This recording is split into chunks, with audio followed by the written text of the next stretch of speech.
Bueno, el día de hoy nos reunimos para un evento más de nuestra fundación, FREE, que es un think tank con sede en la ciudad de Caracas, en Venezuela, en la ciudad de Montevideo, en Uruguay, y en la ciudad de Buenos Aires, en Argentina. Es un think tank apartidario interesado en promover los valores de la democracia y de la libertad, especialmente formando líderes o jóvenes interesados en la política, en la economía, en la sociedad, que buscan de una forma u otra impactar positivamente en el mundo, en la región, en el país, impulsando los valores de la cultura política y de la libertad, por supuesto. El día de hoy tenemos el gran gusto de compartir con Constanza Massina, quien es profesora universitaria, doctora en ciencias políticas, especialista en ciencias políticas y relaciones internacionales, con la cual seguramente vamos a tener una muy buena charla. Muchísimas gracias por estar con nosotros, Constanza, y bienvenida. ¿Qué tal, José? Buenas noches. Muchas gracias por la invitación. Muchas gracias a FREE por esta invitación y por este espacio para expresarnos y para dialogar. Gracias a ti por estar con nosotros. Bueno, como todos habrán visto en la difusión de la actividad, hoy vamos a tocar un tema muy particular, muy importante y que seguramente a todos nos convoca, que es el tema de la democracia en Argentina. Hemos visto, Constanza, en en el siglo pasado, cómo las dictaduras se constituían a través de golpes de Estado militar y alguna junta militar tomaba el poder y no se iba, y violaban derechos, etcétera. Sin embargo, hemos visto que ahora en el siglo XXI las dictaduras se consolidan a través de elecciones democráticas. Si bien se hacen algunos movimientos populistas, otros socialistas, con discursos heroicos y mesiánicos, con líderes carismáticos, logran engañar a parte de la población, logran acceder al poder y desde ahí destruyen la institucionalidad para quedarse en el poder para siempre. Lo vimos en Ecuador, en Nicaragua, por supuesto en Venezuela, en Bolivia, y ahora no sé, te pregunto, ¿estamos frente a eso en Argentina? Vos sabés que hace muchos años O'Donnell decía, a mí siempre me gusta citar a O'Donnell y pido disculpas, ¿no? Porque es el sesgo profesional, ¿no? Para los politólogos O'Donnell siempre es como nuestro punto de referencia. Y O'Donnell ya desde mediados de los años 80, después de trabajar mucho el tema de las transiciones, empieza a hablar de la democracia delegativa, pero algo que ya aparecían en los textos post-transiciones era lo que él llamaba la muerte lenta de las democracias, ¿no? Hace 2 años salió un librito de Levitsky Ziblatt que se llama ¿Cómo mueren las democracias? Es un librito, no es un librazo, es un libro excelente. Y en esto de cómo mueren las democracias y en esto de la muerte lenta de la democracia, José, apareció esto que vos estabas diciendo, ¿no? Llegamos al poder ya por elecciones, es decir, hay un acceso al poder democrático, porque no hay una autoinvestidura como en los gobiernos autoritarios, en las autocracias, y una vez que llegan al poder empiezan a desmantelar todas las instituciones republicanas y democráticas, obviamente avasallar derechos y libertades, avanzar sobre nuestros derechos y sobre nuestras libertades, e incluso a subvertir esos mecanismos democráticos a través de los cuales estos líderes van llegando al poder. Vos sabés que en la Argentina hay un proceso de deterioro institucional de nuestra calidad democrática que yo no diría que empieza en 2019, empieza muchísimo tiempo antes. Incluso si vos me corrieras y me dijeras, para vos cuándo empieza este proceso, para mí empieza con la renuncia de la Rúa y ahí para acá eh, venimos como en este proceso de muerte lenta de la democracia, que es tan lenta, tan sutil, como vos decías también, porque ya no hay un breakdown, ¿no? No hay un golpe de Estado. Entonces, ahora no tenés ese punto de quiebre, el golpe de Estado de 1930, el golpe de Estado de 1976, el golpe de Estado de 1955. En este proceso de deterioro es como el avance permanente, sistemático, lento, y cuando nos queremos dar cuenta, nos encontramos que justamente hemos perdido libertades, hemos perdido derechos, hemos perdido instituciones de la democracia. Creo además que los argentinos en particular tenemos como, los latinoamericanos en general, pero los argentinos en particular tenemos una tensión entre democracia y autoritarismo que después podemos hablar de eso, ¿no? Vos me escuchaste muchas veces decir que yo sostengo y creo, lo creo como creencia, no solo como analista, no lo analizo, lo creo directamente, que los latinoamericanos tenemos un ADN autoritario, ¿no? Un gen autoritario ahí que nos es muy difícil despegarnos de Comparto, eso. comparto tu visión porque precisamente a eso es lamentablemente la sociedad latinoamericana, carente de una buena cultura política, busca siempre un mesías, busca un salvador, por lo cual es muy fácil dominar, porque la gente pide a gritos ser dominada por un líder fuerte, por un presidente fuerte, por un cesarismo democrático, diría los de la corriente positivista. Entonces, un dictador que ponga orden y traiga progreso. El problema es que no solamente para criticar esa posición, sino qué tipo de líderes tenemos nosotros, qué tipo de políticos reconoce la sociedad latinoamericana. Es el payaso, el que toca la guitarra, el que baila, el que canta, y no el que estudia, el que presenta un plan de políticas públicas. No, aquí podemos buscar un gerente de primera línea que tenga un plan de gobierno lleno de políticas públicas o un líder carismático y va a ganar el líder carismático por nuestra falta de cultura política. Entonces, claro, comparto contigo el tema de la debilidad democrática, porque yo incluso dudo a veces que la mayoría de los latinoamericanos sepan qué es la democracia. Mira, ahí tengo muchas cosas para decir. La primera es que tenemos una enorme deuda de las clases políticas latinoamericanas con los ciudadanos. Es decir, nuestras élites políticas son malas, son berretas. Esto como primer punto, y me parece que la elección de ahora en Perú es el mejor indicador de que nuestras clases políticas son malas, de que nuestras dirigencias son malas. Dirigencias, no digo dirigencias empresariales, sindicatos, todo, no solo la clase política específicamente, porque también está el empresario, ¿no? Ese que se alía con los políticos de turno como para hacer sus propios negocios, y eso pasa en Argentina, pasa en Perú, pasa en Honduras, pasa en toda América Latina. Esto por un lado. Del otro lado, el tema de la ciudadanía, José. Es decir, como ciudadanos también somos ciudadanos que nos gustan que nos siguen vendiendo espejitos de colores. Entonces, tenemos una desalfabetización como ciudadanos, ¿no? En vez de haber sido alfabetizados en democracia y de que seamos justamente verdaderos ciudadanos. Vos sabés que una condición de los procesos electorales de la democracia para que las elecciones sean libres, limpias y competitivas, se supone que el ciudadano tiene que estar informado y formado en el momento de tomar una decisión. Cada vez creo más que los ciudadanos latinoamericanos estamos más desinformados y mal formados, ¿no? No en términos de alfabetización general, sino en términos de alfabetización política, en términos de ciudadanía. Pero además de esto, creo también, José, que tenemos un problema que arrastramos desde nuestro siglo XIX latinoamericano, es decir, el caudillismo, el personalismo, no hemos sabido superarlo, no hemos sabido romperlo. Vos hablabas esto de la idea del Salvador, del Mesías, ¿no? Y si yo miro la política argentina del 83 para acá, Menem nos viene a salvar de la hiperinflación y el desastre económico del alfonsinismo. El del arruismo venía a salvarnos de la corrupción menemista. Después vino el dualdismo, kirchnerismo, a salvarnos del el neoliberalismo y el consenso de Washington, entendido como ellos querían entenderlo. Y así sucesivamente, Macri nos venía a salvar de Cristina y ahora Alberto nos salvaba de Macri y de Cristina, y así seguimos. Seguimos. Lo que a mí me llama la atención, José, es por qué seguimos depositando las esperanzas en estas personas, ¿no? Y me parece que en esto es un problema que tiene el liberalismo en Argentina y en toda América Latina en general, que se entiende muy poco qué es el liberalismo, y es esto de creer en las capacidades individuales. Yo no quiero que nadie resuelva mis problemas, déjenme que yo resuelva mis propios problemas. Pero esto de siempre estar esperando que alguien nos resuelva los problemas y que alguien nos diga qué es lo que tenemos que hacer es terrible. ¿Cómo rompemos esa mentalidad paternalista? Creo que lo que está en el fondo de este caudillismo, de este personalismo, es esa mentalidad paternalista de la cual no podemos Sí, sin romper. duda.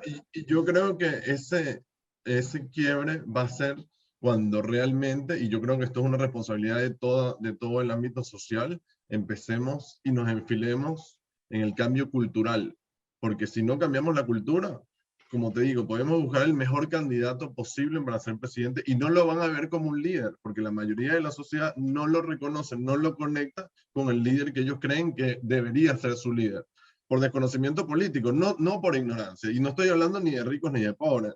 La falta de cultura política está en todo el espectro de la sociedad. Sí, sí, Uy, es un una de las cosas que problema tú acabas de estructural. decir, claro, es estructural, y una de las cosas que tú acabas de decir, que se demuestra en hechos puntuales, escandalosos, es el tema de la ciudadanía. Yo veía acá, hace ya algunos meses, yo lo vi en Venezuela, ¿no? Cómo en el Congreso le apagaban el micrófono a los diputados, cómo los votaban del Congreso, cómo tomaban el Congreso. Aquí nosotros vimos cómo en el Senado se le apagaban los micrófonos a los senadores. Y más allá de un chiste por Twitter, nadie reclamó. Pero eso en un país democrático sería un escándalo, que a un senador se le apague el micrófono. También lo vimos cuando en la Cámara de Diputados no se quería sesionar y entonces obligaban a los diputados que por Zoom, que por esto, cuando en un país democrático el Congreso se respeta y los diputados electos en cada una de las provincias tienen un derecho tan igual como el presidente de hacer su trabajo. Sí, ahí tengo como nuevamente muchas cosas para decir. Bueno, vos me das poco tiempo y yo tengo mucho para decir. Se me ocurren muchas ideas juntas. La primera tiene que ver con la tensión no resuelta entre autoritarismo y democracia, pero también la segunda tensión es entre gobernabilidad y transparencia. Tenemos como esta idea de que un presidente que gobierna es un presidente que hace. Entonces la corrupción no importa, roban pero hacen, ¿no? Se resume en esa idea. Y por el otro lado tenemos la transparencia, ¿no? El tema de la rendición de cuentas, que es un tema que a mí personalmente me apasiona y me parte la cabeza, ¿no? La eterna ausencia de esa cultura de rendición de cuentas. ¿Cómo los ciudadanos no exigimos que nos rindan cuentas, ¿no? Porque en última instancia la idea del servidor público, un diputado, un senador, un presidente es nuestro servidor público. Nota al pie, lo dejamos para más adelante. Pero esto de si rinde cuentas, no lo dejan gobernar, ¿no? Es esto de la parálisis, el bloqueo. Entonces, un Congreso que no lo deja gobernar a un presidente, como en los últimos meses en Perú hasta la elección, ¿no? Pero del otro lado, en esto de los frenos y contrapesos y la importancia de un poder legislativo que realmente funcione, vos sabés, José, que por estos días leí algo que de alguna manera confirmó algo que yo ya suponía, que para votar algunas leyes se ponen todos de acuerdo. Como por ejemplo la ley de alquileres. Es una ley mala, era muy mala y además en este país ya se probó 80 veces. Seguimos repitiendo las mismas fórmulas que no funcionan, pero nadie le vota en contra. Entonces, también tengo que decir que esa clase política, esta dirigencia, está mal formada, es mala. No pueden hacer un reclamo más allá de Twitter porque no saben qué hacer. Lo único que hacen es ir, sí, no, porque claro, como el electorado después los inquilinos nos votan porque la ley de alquileres, y al final del día, en menos de 6 meses, ustedes ya saben todos los efectos económicos que esto genera, pero todos aplaudieron. Qué buena la ley de alquileres. Y le terminaste generando un perjuicio a la persona que supuestamente le dijiste que vos ibas a beneficiar. Y así tenemos muchísimos ejemplos de estos últimos años. Y para mí lo problemático ahí, José, es que los votan todos, no hay oposición. No hay, el gobierno propone esto y la oposición dice, no, miren, guarda, cuidado porque va a pasar tal cosa. No, los votan y se aplauden entre ellos. Sí, lamentablemente es parte de eso que hablábamos al principio del paternalismo de Estado. Es decir, no hay distinción. Dicen que el Estado es el gran regulador de todo porque el ciudadano es tan débil que no lo puede hacer por sí solo. Cuando todos sabemos, porque no es que inventamos la pólvora acá. En la mayoría de los países funciona y es el tema de la educación. Si educamos a los ciudadanos no vamos a tener que estar buscando salvadores. Pero bueno, para seguir este tema y luego quizás pasar un poco al de política internacional, que es un escándalo también, ¿no? Justo lo que decías del tema del peso y contrapeso, que también pasó por debajo de la mesa, y es sorprendente también. Lo digo yo que vi cómo progresivamente en una de las democracias más sólidas de la región, que era la democracia de Venezuela, se fue desmantelando poco a poco, y lo conversamos en aquella clase, en una de tus clases en UADE, que fue una de las primeras cosas que hizo Hugo Chávez, que era desprestigiar a los jueces de la corte. Y era todos los días por los medios de comunicación y les daba, y les daba, y les daba, hasta que al final los removió y colocó jueces serviles a su partido político. Y bueno, fue el inicio del fin, porque destruyendo la justicia se acabó todo. Porque al final, si la Constitución dice algo, pero la Corte interpreta otra cosa, esa es la que vale. Entonces, yo me quedaba escandalizado acá, como el presidente y la vicepresidente atacaron, ya se han calmado un poco, me imagino que les dijeron que no se pasen porque ya vienen las elecciones, pero cómo atacan constantemente a la Corte. Eso debería ser un escándalo en cualquier país. Sí, no te olvides de que en este país la Corte y el Poder Judicial en general también están bastante desprestigiados. Entonces, me parece que ahí hay un círculo vicioso entre un desprestigio general de la justicia y entonces le vas a pedir al ciudadano que apoye a un poder que asimismo tiene un conjunto de privilegios que lo alejan del ciudadano. Es como un medio complejo. Yo creo que el kirchnerismo es muy hábil en explotar esa grieta también, ¿no? Pero vos fíjate esto, José, es como el camino, ¿no? De Venezuela, de Argentina y como vos decías, de tantos países de la región. Avanzar sobre el poder legislativo, avanzar sobre el poder judicial, avanzar sobre los medios de comunicación, la libertad de expresión, la libertad de opinión, es decir, ese permanente avance, y a mí el avance que vos también lo sabés porque lo hablamos hace mucho, es en el proceso electoral. O sea, Argentina tiene muchísimos problemas en el proceso electoral, en la celebración de elecciones, desde las boletas papel partido, ¿no? Porque ni siquiera tenemos boleta única papel, el tema de la fiscalización, el tema de la transmisión de actas y de datos. Y si vos ves también, desde antes de que empiece la pandemia, desde enero del 2020, el kirchnerismo fue avanzando sobre lugares clave, desde el correo, el Tribunal Electoral, con el último que nombró Alberto. Entonces es como que poco a poco avanzan sobre todo, avanzan sobre la justicia, avanzan sobre los medios de comunicación, avanzan sobre el poder legislativo, avanzan sobre el proceso electoral. Lo que vos ya sabés es cómo termina esta película, ¿no? Nosotros estamos como en la muerte lenta, estamos en la media de la película. Ya vemos lo que les pasó a Venezuela, vemos lo que nos está pasando y parecemos como espectadores, ¿no? Espectadores de esta tragedia, porque no hay otra forma de decirlo. Sí me parece que hay una diferencia entre Venezuela y Argentina, quizás por un tema de tiempos, y es que acá se impuso mucho esto del correctismo político, José. Yo no sé si en Venezuela el tema del correctismo político, sobre todo en medios y en universidades, fue tan fuerte. Acá el tema de cuestiones, ¿no? Que se las ha apropiado el kirchnerismo, como por ejemplo el tema del feminismo, de los derechos, libertades de las mujeres, eso siempre, viste que hablan de derechos, nunca hablan de obligaciones, pero digamos, la lucha por las libertades es la lucha del liberalismo, no de la izquierda, pero bueno, se lo apropiaron, ahí también, como vos decías, perdimos esa batalla cultural, o la estamos perdiendo, pero me parece como que fueron muy hábiles en avanzar sobre estos temas y apropiarse de esas banderas, ¿no? Apropiarse, por ejemplo, de las banderas de derechos de mujeres, de minorías, Por ejemplo, o de etc. la comunidad LGBTI, que realmente cualquier persona que haya leído un libro, uno, no mucho más, sobre el socialismo, sabe muy bien que están en contra de todo eso.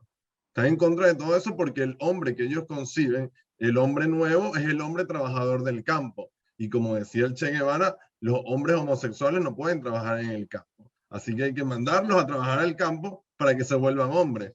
Luego uno es Bueno, sorprendido, José, sorprendido perdón, como en la eso es Pedro izquierda. Castillo, eso es Pedro Castillo hoy. O Sí. sea, es así, es una foto de No, lo que vos estás diciendo.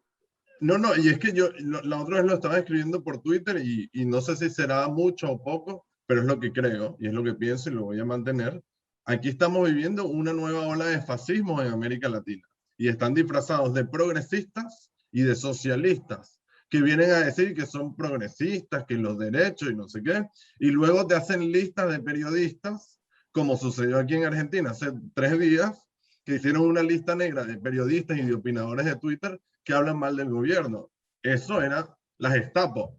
Y bueno, reencauchada ahora en Argentina. Entonces, lamentablemente estamos en una situación institucional complicada, tal cual tú lo estás diciendo. Y Sí, para sí, muy sumarle... complicada. Sí, sí, No, dale, adelante. dale, te escucho, perdón. Perdón, perdón. No, lo que iba a decir que para sumarle a todo esto, estamos viendo cómo desde el gobierno nacional les parece normal que metan preso a candidatos presidenciales de otros países. Les parece normal la tortura de dirigentes políticos de la oposición. Les parece normal los asesinatos extrajudiciales que suceden en Venezuela. Porque tanto en el caso de Nicaragua, donde han metido preso a todos los candidatos a presidente, o sea, va a ser una elección como la de Maduro en el 2018, con un solo candidato. ¿Por qué? Porque están presos todos los demás. ¿Aquí les parece eso normal? Yo me pregunto, ¿será que aquí puede pasar esto? Eso también. Mira, primero, vos viste que el kirchnerismo tiene un doble estándar para todo, ¿no? El empresario es malo, el Estado es bueno, pero las empresas de ellos funcionan y dan ganancias y no pagan impuestos, etcétera. Eso es para los otros, no para ellos. Y con el tema de los autoritarismos pasa lo mismo. Pareciera que hay autoritarismos buenos y autoritarismos malos. ¿No? Tienen esta doble vara para medir todo. A mí me parece que en términos de la política exterior, en particular de este gobierno, es un horror día tras día y no dejo de sorprenderme que en un mundo globalizado parece Argentina en 1970. A ver, pienso, Venezuela fue uno de los países que en los años entre 70 y 80 más apoyó a la Argentina. Y hoy al ciudadano venezolano que necesita ese apoyo le soltaron la mano. Entonces, vos tenés un discurso antidictaduras para condenar lo que no te gusta, o para sacar rédito, mejor dicho, de eso que no te gusta, que es el proceso argentino 76-83, pero cuando tenés que hablar de otras dictaduras, no, pero estas dictaduras son buenas porque son amigos. Entonces es muy difícil, es un chantaje moral, es decir, No, e ilegal, es muy porque, fuerte, sí, sí, porque pero Argentina digo, es miembro de la... moralmente, Sí. moralmente te están chantajeando, es decir, tenemos un problema, es una definición moral. Estás, a ver, del lado de violadores de los derechos humanos, y son todos violadores de los derechos humanos, te caigan bien o te caigan mal, pero digamos, vos no podés acomodar la etiqueta, ¿no? De si está bien o mal violar derechos humanos según lo que a vos te convenga, si, repito, son amigos o no son amigos tuyos. Y Argentina está cada vez, a ver, la política exterior del gobierno de Alfonsín fue una política exterior que trató de reinsertar a Argentina en el mundo, de cambiarle la imagen a esa Argentina que venía del proceso de reorganización nacional y de la guerra de Malvinas. ¿Cómo vamos a reeditar o a volver a lavarle la cara a la política exterior argentina después de esto? Tenemos, pero vos fíjate, es todos los días, es problemas con... Digo, hace una semana encuentro a Alberto con presidente de España, Sánchez. No, los mexicanos vienen y los brasileños. Somos una vergüenza. ¿Sí? Van a Naciones Unidas, votan a favor de Hamas y en contra de Israel. Van a la OEA, votan a favor de Nicaragua. Es tremendo, es tremendo. Ahí sí yo creo que hay un plan sistemático de un acercamiento muy, muy claro, no es una tercera posición, es un acercamiento muy, muy claro hacia los gobiernos autoritarios, fundamentalmente de China y la Rusia de Putin, ¿no? Y todos los demás que vienen de la mano con ellos. Me parece que ahí no hay una equidistancia entre, no, hay que sacar lo mejor del rédito de la guerra entre China y Estados Unidos. Vos claramente estás del lado, a ver, es como la Argentina de la Segunda Guerra Mundial, ¿no? Charla con mis hijos, no, Argentina se mantuvo neutral, no, chicos, no se mantuvo neutral. Argentina era claramente proeje. Vos me has visto, creo que me has escuchado hablarlo en la universidad de esto, José, de decirles, chicos, miren lo que era Argentina en 1938, ¿sí? 1940, y es como que, bueno, y tenemos que volver siempre con las mismas cuestiones, ¿no? Y ahora lo mismo, no es que vos tenés tercera posición, equidistancia entre Estados Unidos y China, o entre Estados Unidos, la Rusia y Putin. No, claramente jugás partido para alguien. Como repito, lo jugaste durante la Segunda Guerra Mundial. Y seguimos pagando los costos de las malas decisiones. No, y especialmente en el tema de los derechos humanos, que Argentina, después de la dictadura que hubo acá, Y a partir, por cierto, del informe que se llamó el informe prohibido que emitió la Comisión Interamericana de Derechos Humanos, en la cual, como tú bien lo dices, Venezuela lo apoyó, se comprometió a partir de ese momento a ser un Estado garante de los derechos humanos. Y ahora esgrimen, lamentablemente, un principio que malinterpretan mal, pero bueno, yo lo quiero atribuir a la ignorancia del canciller en el tema, porque el principio de no intervención en asuntos internos no aplica para los derechos humanos, porque los derechos humanos son universales, por lo cual no se reconocen fronteras para defenderlos y son inherentes al ser humano. Es decir, todos los seres humanos tenemos la obligación de respetar y defender los derechos humanos, seamos el país que seamos. Es decir, si sabemos de un hecho puntual, tenemos que denunciarlo. Al ser cómplices, están cometiendo, pienso yo, complicidad que yo espero que en algún momento les traiga consecuencias penales también. No sé qué va a pasar, pero cuando, no solamente porque yo sea de Venezuela, ¿no? Pero lo veo ahora con Nicaragua, veo la complicidad sistemática que ha habido con Cuba también. O sea, lo que pasa es que ahora lo vemos, quizás, porque Venezuela ahora como está más cerca de Argentina, de Chile, de todo esto, lo vemos, pero nosotros hemos convivido con una dictadura socialista 60 años, violadora de derechos humanos, donde la gente se prefiere tirar al mar lleno de tiburones para llegar a los Estados Unidos y lograr la libertad que ha sido oprimida, y a frente de nuestros ojos fue esto. Sucedió frente a los gobiernos democráticos, y hoy lo vemos con el tema de Venezuela, y lo vemos con el tema de Nicaragua. Y vemos cómo hay un ataque sistemático contra la Organización de Estados Americanos, específicamente porque todo el sistema de los derechos humanos que hay dentro de la OEA, no, los estados no lo pueden controlar, porque son órganos independientes. Si bien son personas que son de algún país, no representan a los gobiernos, porque representan a estos órganos independientes, como por ejemplo la Comisión Interamericana de Derechos Humanos, que tiene informes que inclusive en el seno de la Asamblea General no los tocan. Porque en el caso de Venezuela, desde el 2006, la Comisión Interamericana de Derechos Humanos viene denunciando lo que ahora todo el mundo sabe. Pero ya esto sucedía. Con el tema de Nicaragua no es ahora que ahora es que se está sabiendo esto. La Comisión Interamericana viene trabajando hace más de 5 años en Nicaragua también, denunciando todo esto. Entonces que ahora un Estado democrático venga a decir que ellos no van a condenar porque ellos van a mediar, eso yo se lo creería a Suiza, pero Argentina tiene 100 quilombos. O sea, ¿qué va a estar mediando en otro país? Sí, gracias, me das mucho optimismo con lo de 100 kilómetros y creo que te quedaste que es poco decir solamente 100. A ver, yo creo que hay un punto donde había silencio, creo que el último mandato de Cristina lo podíamos poner dentro de esto del silencio cómplice, pero hoy directamente ya no tenés silencio, tenés acciones directamente destinadas a apoyar a estos regímenes. Me parece que es mucho más grave desde el momento en que Alberto se va de UNASUR, es decir, no de UNASUR, perdón, del Grupo de Lima. Estaba pensando en UNASUR, ¿no? Porque digo, al final del día todos critican a la OEA, pero la OEA es el único organismo interamericano que funciona. Todo lo demás que inventamos en estos 100 o más años, porque podría repasarte intentos del siglo XIX, todos fracasaron. O sea, la historia de las instituciones latinoamericanas es la historia de los permanentes fracasos, y la única que funciona y se mantiene en el tiempo es la OEA. Bueno, en la que permanentemente no tratamos de desprestigiar y desvirtuar.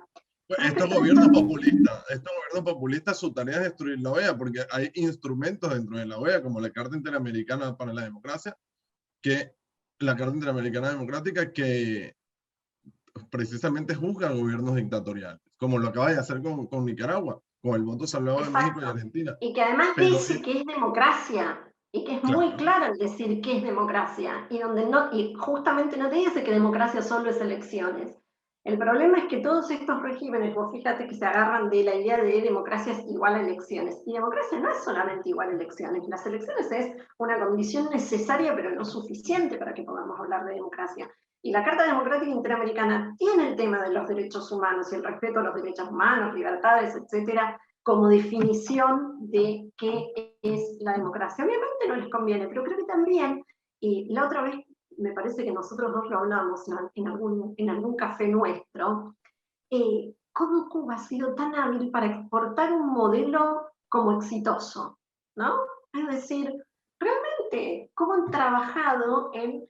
Vuelvo a esto que te decía hace un rato. Vos lo sabés, José, porque pasás por las universidades nacionales en Argentina. Cuba es como el modelo a seguir en términos de salud, en materia de educación, ¿no? Y, a ver, se pusieron a investigar, y hicieron muy buena propaganda. Yo creo que la diferencia está, ¿cuál es la diferencia que veo entre cuando empieza el proceso de deterioro y quiebre democrático en Venezuela y qué es lo que está pasando ahora?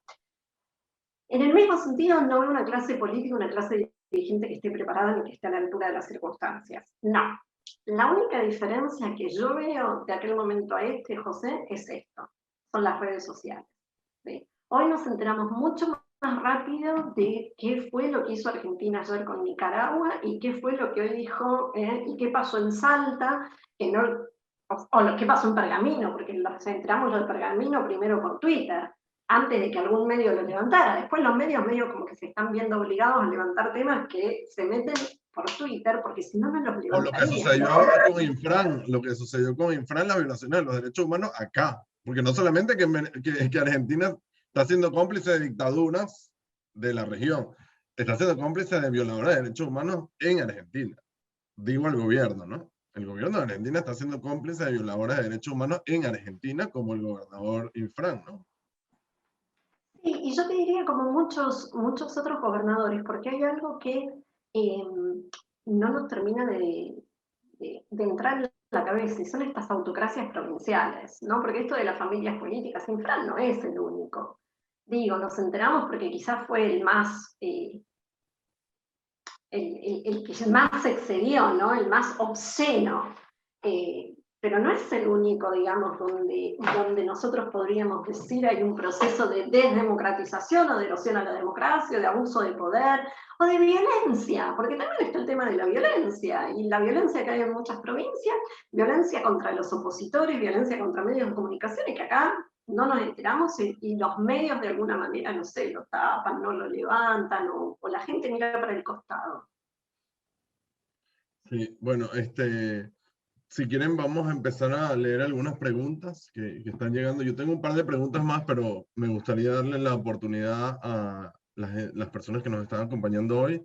Si quieren hacer alguna pregunta, la pueden hacer por el chat. O si prefieren utilizar el micrófono, pueden utilizar la opción de levantar la mano, que la consiguen en la parte inferior derecha de la pantalla. Hay una pregunta de Guillermo Paggi que dice, ¿cómo dejar de ser espectadores en Argentina y en la región en general? Mira, si vos, Guillermo, me lo preguntabas hace un tiempo, yo te hubiera dicho, no, mira, es el momento, tenemos que hacer algo y meternos, ¿no? Para romper esta oligarquía política. Hoy te voy a decir algo que es mucho más sensato y es cada uno que haga lo que pueda. Cada uno que haga lo que pueda significa, te juntás con un amigo y te dice, no, porque qué bueno esto del presidente que se fue del grupo de Lima, que era un grupo neoliberal que financiado por Estados Unidos, y ahí decirle, no, mira, la verdad es que lo que hizo fue apoyar la violación de derechos humanos. Quiero decir, hay que empezar por las micro batallas, Guillermo, ¿sí? En el día a día, ¿no? Estas pequeñas cosas que por no decirlas, por correctismo político fuimos dejando de lado, nos fuimos callando la boca, hay que decirlas, cada uno desde su pequeño lugar, sea en un café con un amigo, sea bueno, con los suegros a veces mejor no meterse, ¿no? Eh, pero en una clase, ¿sí? O en una fila en el supermercado. Sí, yo a veces, la otra vez me puse a darle cátedra al flaco que me atendía en Coto, que no sé qué le reclamé y me dijo, a mí me paga el sueldo Coto. Le digo, no, mira, vos te pagan el sueldo porque yo compro en Coto. Bien, igual que el Estado, vive porque yo pago impuestos. Me explico, o sea, es la pequeña cosita de flaco, date cuenta, reflexioná, para un minuto. Y me parece que eso lo tenemos que empezar a hacer, ¿no? Porque yo entiendo también, Guillermo, que ¿qué le puedo pedir yo hoy al ciudadano argentino? Vamos otra vez a manifestarnos a la Plaza de Mayo el 20-21 de junio. Si estamos agotados de la pandemia, estamos agotados de la cuarentena, estamos agotados del laburo, estamos agotados de la virtualidad, ¿sí? De las vacunas que nos llegan, de los escándalos de corrupción. ¿Qué más podemos pedir? Yo lo único que creo que podemos hacer es no dejar pasar más nada, ¿sí? Desde el lugar que cada uno tiene. ¿no? Te repito, sea desde la farmacia, qué mal que funcionan las obras sociales. Sí, ¿sabes qué? Porque los sindicatos, ¿eh? Cuando viene, no sé, por decirte, la novia de tu hijo, sí, porque la perspectiva de género, ponerle la foto ayer de los sindicalistas con Moyano, ¿sí? Chica, nadie dijo nada de esto, ¿no? Sí, no, no, Entonces, es un escándalo. No, no, gracias, Guillermo, por tu pregunta. Y para agregar algo de lo que estaba diciendo Connie, es precisamente lo que desde el Free estamos impulsando, ¿no? Si vemos las personas que están en el Free y las personas que participan, en su mayoría son jóvenes, más jóvenes que yo, cabe decir. qué malo, Eh, me sentí y muy uno... mal. y la Comentario realidad es que... innecesario. y vemos, Quiere decir vemos que yo podría ser la madre de cualquiera de ellos, más o menos estaríamos por ahí. bueno, pero precisamente lo que estamos viendo es una generación de 17, 18, 19, 20 años, que precisamente por lo que decía por la conectividad que hoy tenemos, vemos como en otro país los jóvenes pueden hacer un plan de vida y ejecutarlo. Ya están cansados, o ya estamos cansados en América Latina, de planificar y que en el medio gane un X presidente y entonces la familia te diga, bueno, no, ahora nos tenemos que mudar, empezar desde cero, o mira, no tenemos plata, como pasó en Mila, en Venezuela, como ustedes sabrán, los mexicanos vienen de los indios, los brasileños de la selva y los venezolanos de Rappi, ¿no? Dijo el presidente de aquí. Entonces, los venezolanos que ahora están todos por todo el mundo, repartiendo comidas, trabajando de esto o aquello, que me parece excelente, o sea, todo trabajo honra a la persona, pero muchos de estos muchachos tenían un plan de vida en su familia, con su familia en su país, que era o medicina, o derecho, o economía, o administración, y sus planes se vieron caídos porque tuvieron que emigrar y empezar desde cero en una nueva cultura, en un nuevo país, en una nueva realidad, en un nuevo clima, etcétera. Y precisamente y lamentablemente es lo que se está empezando a desarrollar en Argentina. Como muchos jóvenes se dan cuenta de que su plan de vida que tenían con sus abuelos, con sus padres, con sus tíos, se está acabando. Y yo creo que esta generación se está dando cuenta de esto y está empezando a tomar acciones en espacios como el Free o en otras organizaciones o en otras fundaciones que también existen. Entonces yo creo que hay esperanza todavía en un grupo social que se está poniendo, o sea, o está poniendo el hombro, digamos, pero sin duda, en lo que dice Constanza de la micro guerra o la micro batalla cultural, política y social, yo creo que es fundamental, porque el tema, o sea, cambiar la cultura de una sociedad lleva muchísimo tiempo. Si desde el Estado o del gobierno no da las condiciones para hacerlo, sino todo lo contrario, que todos los días a través del discurso es peor, paternalismo, asistencialismo, quitar oportunidades, la gente no ve otra opción. Y precisamente esa es una de las falencias del liberalismo en América Latina, me parece, que no se ha ofrecido como una opción clara frente a lo que existe. Entonces yo creo que, y con esto voy a empatar con una pregunta, Connie, ¿cómo estás viendo el tema de las elecciones para las elecciones de medio término en Argentina? Porque sabemos que en los senadores faltan 4 senadores para el kirchnerismo para que tomen el control de la justicia, por ejemplo. Entonces, ¿cómo estás viendo específicamente la oposición que realmente a veces parece que no está viendo la realidad que tiene enfrente? Mira, antes de ir a eso, quiero contar algo que es muy personal, pero que viene a cuento de lo que vos estabas diciendo. Y yo tengo hijos mellizos, una nena y un varón. Los varones ya están, el otro día vino y me preguntó que en el colegio estuvieron hablando de Milei con sus compañeros. Entonces, mamá, ¿quién es Milei? Entonces, empezamos a hablar, ¿no? Le digo, mirá, de muchos, gente, que vos me ves, que mamá hace esto, que lo otro, bueno, ok. Esto de este lado. De este otro lado viene y me dice que todas las compañeras, las chicas, están con el tema del feminismo. Entonces, madre, ya ahí se me explotó la cabeza, José, se me explotó la cabeza y le empecé, ja, la lucha es por las libertades. que no te vengan con lo de los derechos, vos lo que tenés que decir es, no, con esto de la igualdad de derechos, que lo que nosotros necesitamos es libertad, no igualdad. O sea, no, la lucha no es por la igualdad, sino por la libertad, ¿no? Entonces, digo como dos cosas que están pasando al mismo tiempo, ¿no? Mi hija diciéndome, 9 de 10 compañeras están con el tema del feminismo y del veganismo, que también viene por ahí, juntaron todo, feminismo y veganismo, no sé cómo, pero todo junto.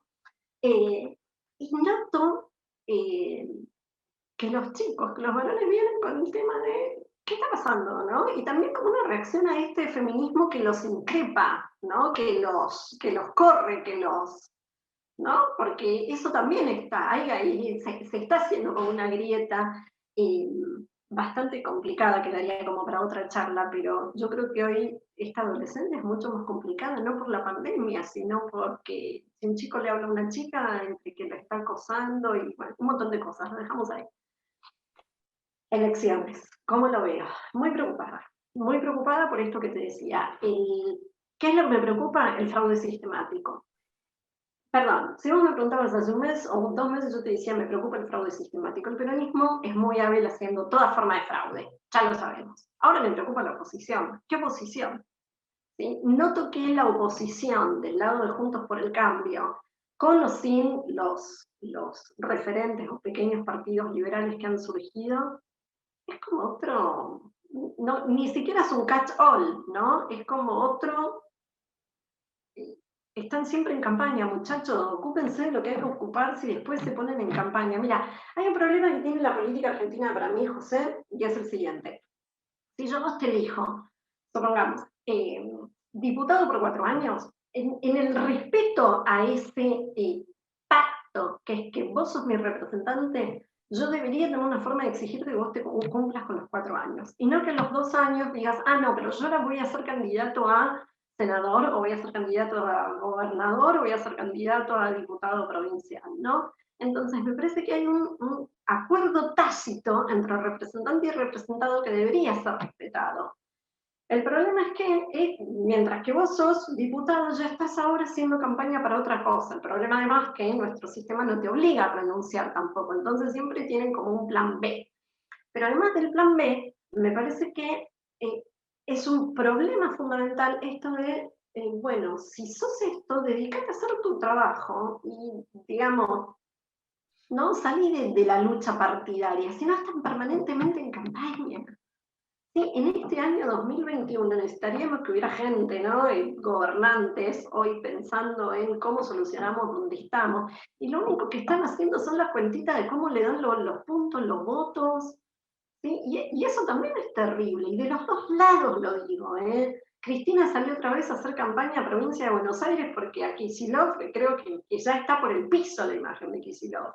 Y la reta está viendo si se arregla o no se arregla con Macri, con Esper, muchachos. A ver, de verdad, pero esa es la política que tenemos, José.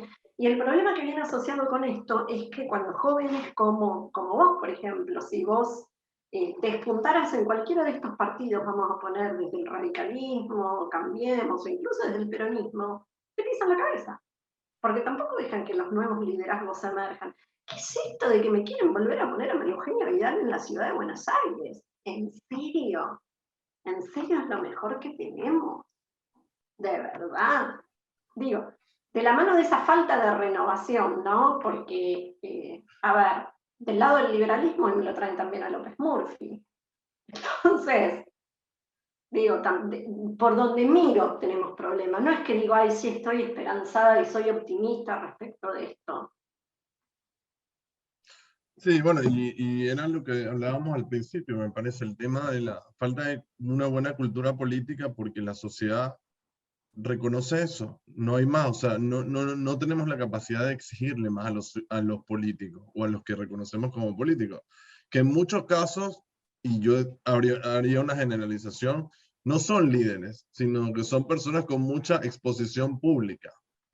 Entonces los medios los llevan, los medios los llevan, los medios los llevan, y Bueno, hasta que tú fíjate los cómo el conoces. radicalismo está tratando de instalar el tema de Facundo Manes, o sea, también, ¿no? No, Y bueno, esto, por eso no exigimos políticos que traigan un plan de gobierno o plan de políticas públicas, o en el caso legislativo, un plan de, bueno, ¿qué leyes vamos a hacer para mejorar o dar más oportunidades a la gente, o darle más libertad, o ofrecerle, no sé, mejoras en su calidad de vida con alguna inversión, con alguna estrategia de impuestos, cómo atraer el capital extranjero, etcétera?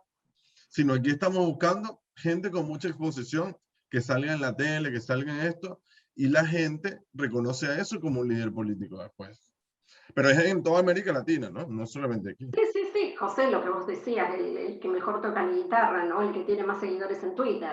A ver, no importa si estudiaste o te preparaste, lo que importa es la cantidad de likes que te ponen en Twitter. Se llaman likes, creo que también, ¿no? Sí, sí, Eh, sí. a ver, ahí me parece que tenemos como muchos problemas, pero te voy a decir para mí cuál es el problema fundamental. Para mí Argentina está quebrada, no quebrada económicamente, está fracturada. ¿Fracturada en qué sentido? No por esta grieta kirchnerismo, antikirchnerismo, sino que para mí hay una fractura en dos modelos de país.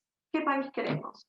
¿Sí? Me parece que de un lado hay un país que creo que es más del 50% del país que quiere vivir del Estado. El Estado es bueno, que el Estado haga, que el Estado se ocupe, y el Estado, y el Estado, y el discurso, ¿no? De, sí, del permanente estatismo como una forma también de control al sector privado y de control a la empresa y al empresario y todo esto. Y obviamente controla los medios hegemónicos de comunicación, ¿no? Va todo por ahí. Y después me parece que del otro lado hay otro país, que es un país que quiere, digamos, insertarse en el proceso de globalización, es un país que quiere una economía competitiva, un país que, no digo que descrea del Estado, pero sí que quizás un Estado más chico que ese O más más gigante, eficiente, más o eficiente. más eficiente también. Todos sabemos que en la realidad no podemos, o sea, no se puede pasar, en un país como este, con las características sociales de este, no es que de un día para otro todo va a ser privado, porque no es posible. Y el que tenga esa tesis, lamentablemente, nunca va a ganar una elección. Pero sí, yo creo que progresivamente el Estado tiene que ser más eficiente, porque yo estoy 1000% de acuerdo con la educación pública y que el Estado la pague, por supuesto que sí. Pero no me digas que le estás dando derecho a una persona que dura 14 años en graduarse de la universidad, porque ya eso no es un derecho, ya eso es un abuso. Y por ejemplo, en otros países donde hay educación pública, hay una restricción. Bueno, puedes repetir un año, 2 años. No puedes pasar toda tu vida en la universidad ocupando un puesto que pudieron haber ocupado 3 personas ya. Entonces, eso no es derecho a la educación, es un abuso del Estado. Sí, y creo que ahí está el punto que quería hacer, José, que vos lo acabas de decir, es ¿qué Estado queremos? ¿Sí? ¿Qué Estado queremos? ¿De qué queremos que se ocupe el Estado? ¿Queremos que el Estado se ocupe de la educación? ¿Estamos todos de acuerdo con esto? Porque sea porque derecho a la educación o sea por las externalidades positivas que genera una población altamente educada y calificada. Queremos que se ocupe de Bueno, eso, pero ¿no? una cosa es financiar, otra cosa es imponer el pensum o ideologizar. Pues yo estoy de acuerdo con que el Estado lo financie, no que venga a imponer el pensum o ideologías, como desafortunadamente sucede en muchas universidades públicas, ¿no? No, no, no, no, estamos hablando de educación como en el buen sentido, no en términos de adoctrinamiento, pero quiero decir en cuanto a funciones del Estado, ¿qué queremos que el Estado haga? Y después de que digamos qué queremos que el Estado haga, tenemos que decir, bueno, ¿cuánto vale? ¿Cuánto vale? ¿Cuánto vale hoy que en la Argentina haya 20 millones de personas que viven del Estado? ¿Cuánto vale? Y vale que vos y yo, con sueldos de menos de $1000 por mes, estemos pagando ganancias o tengamos que pagar ganancias. ¿Sí? En lo que cualquier lugar del mundo es un sueldo mínimo, aquí es un sueldo que paga ganancias. Pero entonces ahí tenemos un problema, porque vos vas a tener al progre que te va a decir, no, pero yo quiero que el Estado esto y lo otro, pero no, que lo paguen los empresarios. ¿Qué es lo que hicieron ahora? Y que fracasó. No, porque por eso Claro, te digo, es un Estado gigante, ineficiente, que nadie está diciendo, y el que lo dice, como te digo, no va a ganar nunca la elección.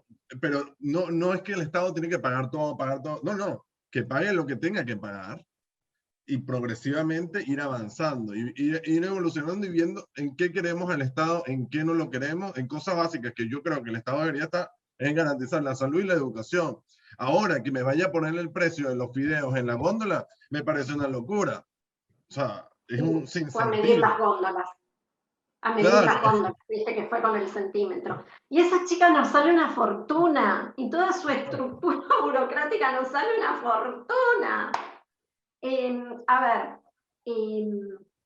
pero creo que la ley de góndolas también la votaron todos, José, ¿eh? En esto que te decía hace un ratito, todos levantaron la mano, sí, estamos todos de es acuerdo, porque es cultural, es bonito. cultural, es cultural esto. Terrible. Mira, Sí. tenemos dos preguntas, una de Guillermo que dice, ¿por qué el liberalismo tiene tan poca gente formada en humanidades como los referentes de la izquierda? Bueno, no sé, si me permite, en ese caso yo diría, lo que pasa es que los de la izquierda hacen más bulla, son más escandalosos. Pero los de la izquierda lo que hacen es repetir un disco que leen 3, 4 frases y la repiten y la repiten.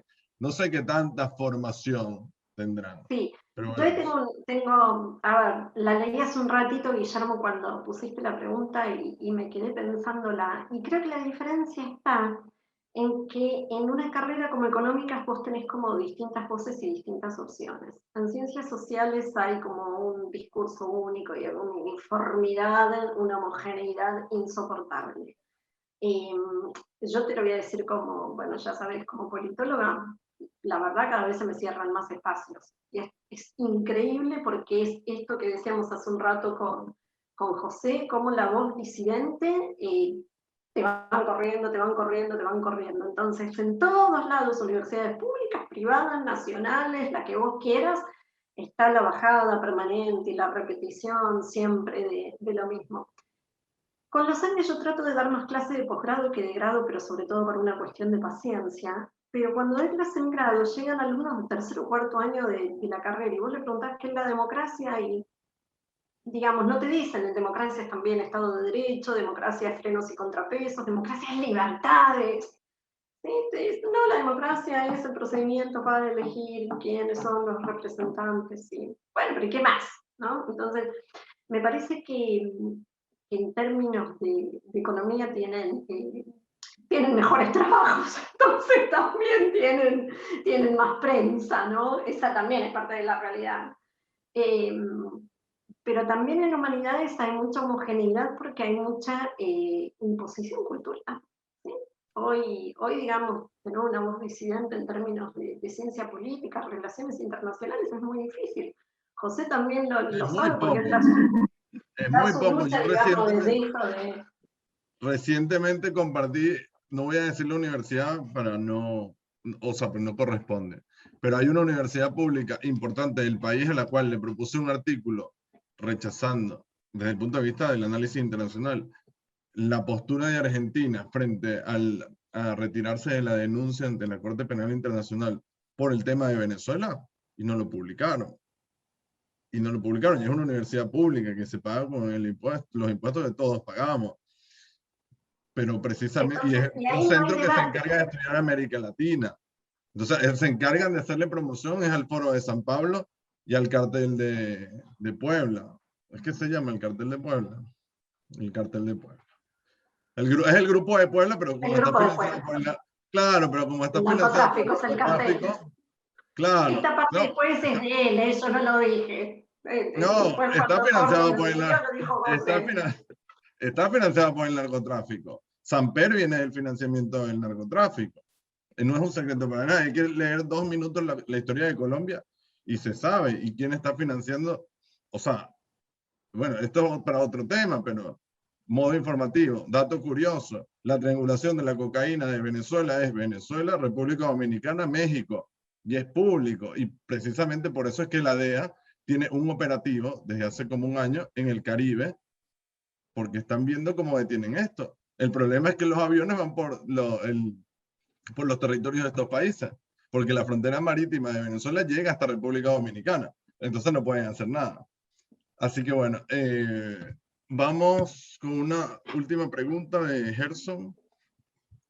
No sé si la ves ahí, Connie, está en el Sí, chat. sí, Es sí, medio sí. larga, no sé Sí, si le no, quieres. está buena, mira. A ver, hace poco yo saqué un artículo en Nuevos Papeles, se llama, ¿no, José? Que publicamos justo los dos en la misma semana, pensando un poco esto de los problemas que tiene la democracia argentina y cuáles son todos los desafíos que, o digamos, los puntos como para debatir y realmente tener una verdadera reforma política. Pero además de lo que vos decís, esto de las barreras de entrada, la dificultad para conformar partidos, las listas sábana, las familias políticas, yo te diría hoy básicamente dos con lo que podríamos empezar pidiendo. Boleta única, por lo menos boleta única papel, por lo menos para que estos partidos chicos tengan alguna chance, ¿no? Partidos chicos y nuevos. Y la segunda es candidaturas independientes. El tema de tener y poder tener candidatos independientes. Pero hay otro problema que hoy ya creo que no nos da el tiempo y me parece un tema súper interesante, José, que es el del financiamiento de la política. Para cambiar la estructura política argentina tenés que blanquear cómo se financia la política argentina. La política argentina hoy, gran parte de la gente que vos ves se sigue financiando con dinero espurio, en gran medida dinero también del narcotráfico, de actividades ilícitas, digámoslo así sencillamente. Entonces, hasta que no blanqueemos cómo se financian las campañas, los partidos, cómo se financia la política, hasta que no podamos desentrañar, ¿no? No vamos a poder cambiar la estructura de nuestra política. Constanza tiene como una lista de cosas que tenemos que hacer, prohibir las reelecciones indefinidas, esto del pase de cargos. Vos sabés que yo doy la batalla contra el nepotismo, a mí el tema del nepotismo es algo que ya me tiene demasiado cansada, ¿no? Las familias políticas que están, ¿no?, en todo el entramado estatal. Porque ahora sabemos de Cafiero, Nieto, Santi, Peluqui, porque el jefe de gabinete, 100 millones, no te rías, yo le digo Peluqui, para mí es, viste, estos que están tarjeteros de boliche, ¿vos te acordás de los tarjeteros de boliche, los que te daban la tarjetita para entrar al boliche? Para mí este pibe tendría que ser un tarjetero de boliche, pero lo tenemos de jefe de gabinete. Pero toda la familia Cafiero está en el entramado del Estado. Revisemos la planta del Estado y están todos los Cafiero por todos lados, como están todos los Alfonsín. Sí, porque la otra vez, por ejemplo, Roberto Kachanowski me contaba de la pelea también, creo que con una nieta de Alfonsín, que también es directora de la Sarasa. Y están, ¿no? Ahí, todos instalados en estos carguitos medio oculto, ¿no? Como el otro día alguien que puso directora para las mascotas, lo vieron, estaba en Twitter, y sí, una persona que de dirección de mascotas, de no sé qué, si era municipio, ciudad, no importa, pero bueno, Sí. entonces tenemos ahí como muchas cosas, pero que hasta que los ciudadanos no tomemos, ¿sabés de qué tenemos que tomar dimensión? Ya sé que estamos en hora y para no aburrirlos, pero ¿sabés de qué tenemos que tomar dimensión? La relación entre la cantidad de impuestos que pagamos y esto, ¿no? O sea, yo por todo lo que pago, esto la verdad que no lo quiero.